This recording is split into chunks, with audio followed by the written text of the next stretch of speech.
ke pembelajaran. Jadi pertemuan yang lalu kita sudah belajar tentang apa? Ikatan sama apa? Pertemuan yang lalu kita sudah belajar tentang apa? Saya lupa. Ikatan apa lagi? Makramo ya, makramo. Ada ikatan simpul makramo. Jadi di pertemuan kali ini kita akan belajar tentang anyaman ya. Kita lihat dulu tujuan pembelajarannya.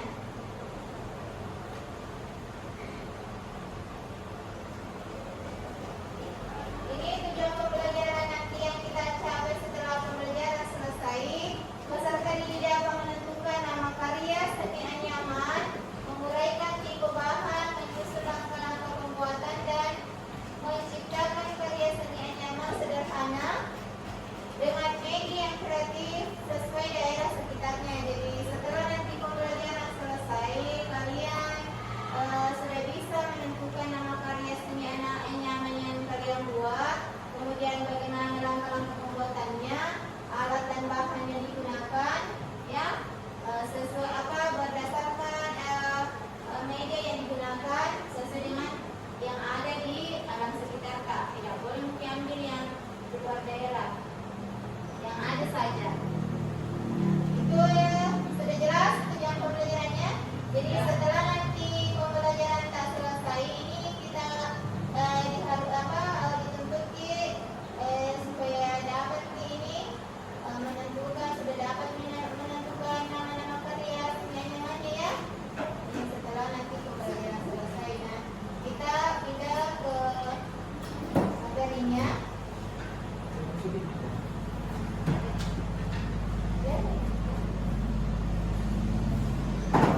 Nah ini, jadi untuk lebih jelasnya, anak-anakku bisa dulu melihat materi tentang anyamannya ya. Coba kalian perhatikan karena sebentar. Pada video kali ini kita akan mempelajari tentang anyaman. Anyaman berasal dari kata anyam yang tidak lain merupakan proses menghilangkan sesuatu atau bahan-bahan untuk menjadikan satu kesatuan menjadi lebih kuat dan dapat digunakan.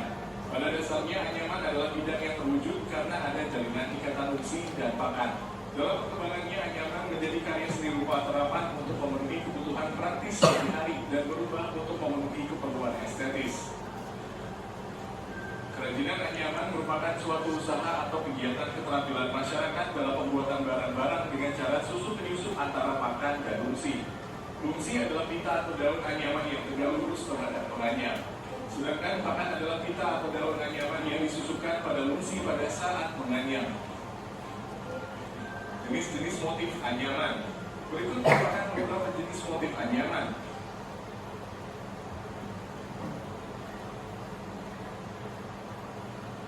Coba diperhatikan dulu, kerajinan anyaman itu merupakan suatu usaha atau kegiatan keterampilan masyarakat dalam pembuatan barang-barang dengan cara susuk menyusup antara pakan dan lungsi. Yang mana dimaksud? Seperti ini ya. Apa namanya ini? Ini terbuat dari apa? Hah? Karena sebentar akan kita ini bahan-bahan yang akan kita gunakan dari jenis tumbuhan, ada dari jenis kertas ya, seperti ini nanti akan kita buat. Ini lungsi adalah pita atau daun anyaman yang tegak lurus terhadap penganyam. Jadi ini namanya lungsinya. Ini kita. Ini yang berdiri, yang tegak lurus. Ini kan? Ini yang berdiri. Ini tegak lurus atau daun anyaman ini yang dinamakan lungsinya. Terus yang tegak lurusnya ini kita. Nah, ini. Terus sedangkan pakan adalah pita atau daun anyamannya ini.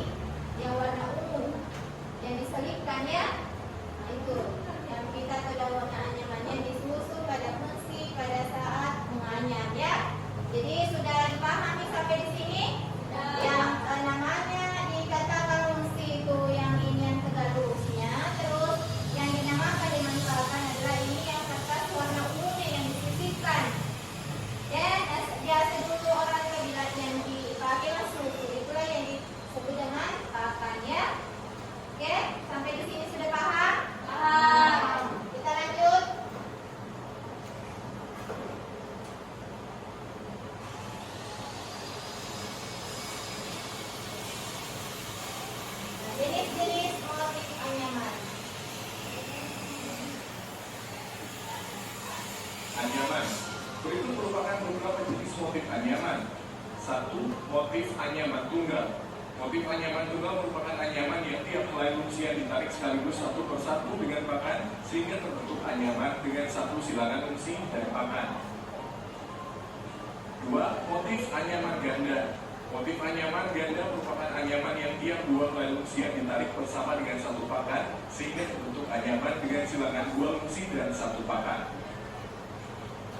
3. Motif anyaman ganda 3. Motif anyaman ganda 3 merupakan anyaman yang serupa dengan motif ganda 2. Hanya saja pemisahan pada lungsian sebanyak 3 lembar sekaligus sehingga terbentuk anyaman dengan silangan 3 lungsi dan 1 pakan. 4. Motif anyaman kombinasi.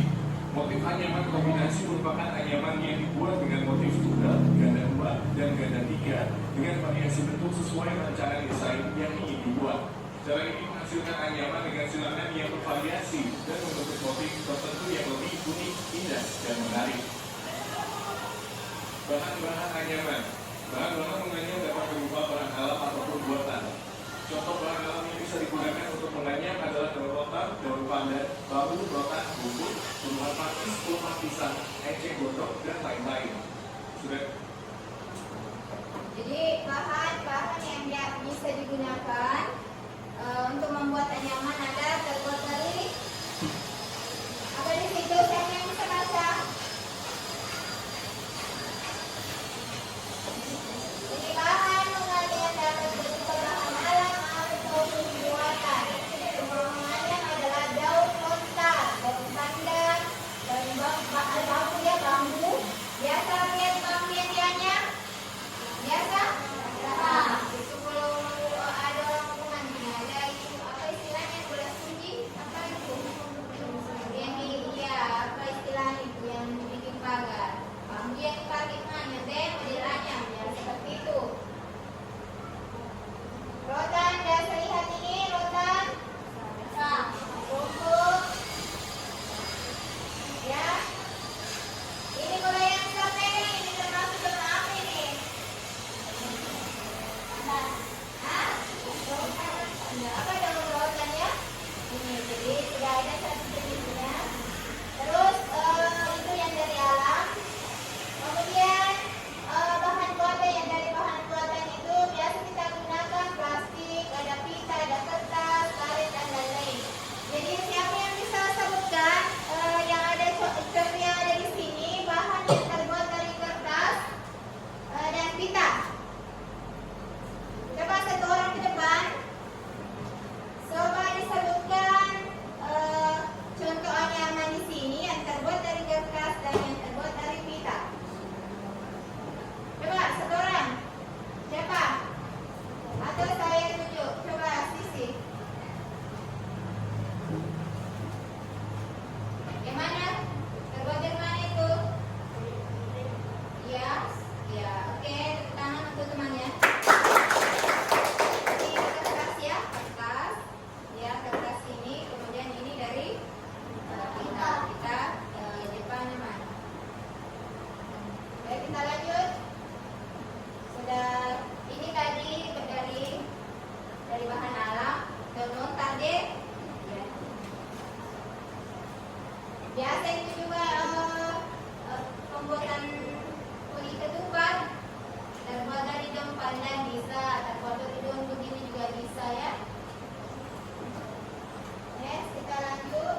Dan contoh bahan buatan yang bisa digunakan menganyam adalah plastik, pita, kertas, karet, dan lain-lain.